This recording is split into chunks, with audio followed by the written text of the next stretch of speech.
Justices clash on whether race played a role in Trump's bid to deport Haitians. That's a New York Times headline, and it gets right to the heart of a Supreme Court ruling that has a lot of people talking. Here's what happened.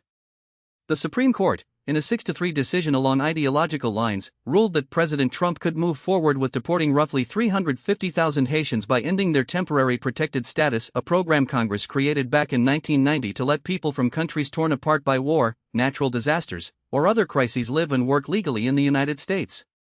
But before the court's conservative majority could get to that ruling, they had to grapple with a thornier question: did race play a role in the decision to strip those protections?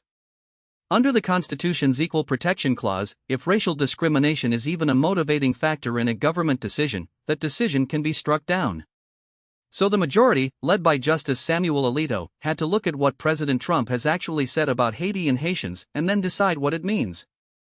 Justice Alito concluded that Trump's statements were not, in his words, overtly racial, and that race was unlikely to have been a motivating factor. He pointed out that the administration had ended temporary protected status for more than a dozen countries: Nepal, Burma, Afghanistan, Yemen, Somalia, Honduras, Venezuela, and others, and argued that most people would consider that a racially diverse group. But here's the thing that jumped out to Justice Elena Kagan, who wrote the dissent joined by Justices Sotomayor and Ketanji Brown Jackson. Justice Alito never actually quoted a single one of Trump's statements about Haiti or Haitians in his opinion. Not one. And Kagan found that telling. So she quoted them herself. Trump said Haitians in Ohio were eating the pets of their neighbors. He said Haitians probably have AIDS. He called Haiti a, and this is a direct quote, shithole country that is filthy, dirty, disgusting.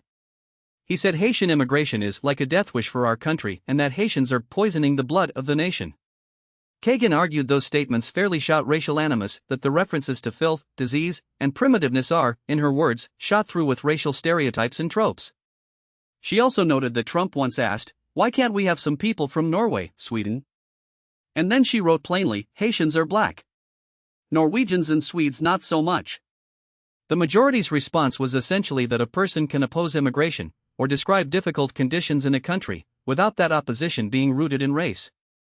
Alito wrote that the administration had opposed immigration broadly and hadn't used racial criteria in its decisions.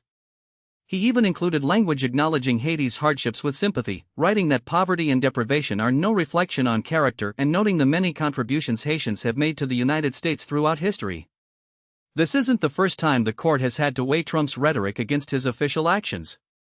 Back in 2018, when the court upheld Trump's travel ban on several predominantly Muslim countries, Chief Justice Roberts said the question wasn't whether to denounce the statements, but what legal significance they carried when reviewing a presidential directive that was, on its face, neutral. Thursday's majority leaned on similar logic. The deeper divide here, though, isn't just legal. It mirrors a split that's defined American public life for a decade. How seriously should anyone take what a president says when what he says is, as Alito himself acknowledged, increasingly couched in terms that would have scandalized the public just a short time ago? For the liberal justices, the words matter enormously and cannot simply be set aside. For the conservatives, the focus is on the official action and the neutral reasons given for it. The practical consequence is that 350,000 Haitians, and potentially hundreds of thousands more from other countries, now face the loss of the legal protections that have allowed them to build lives here.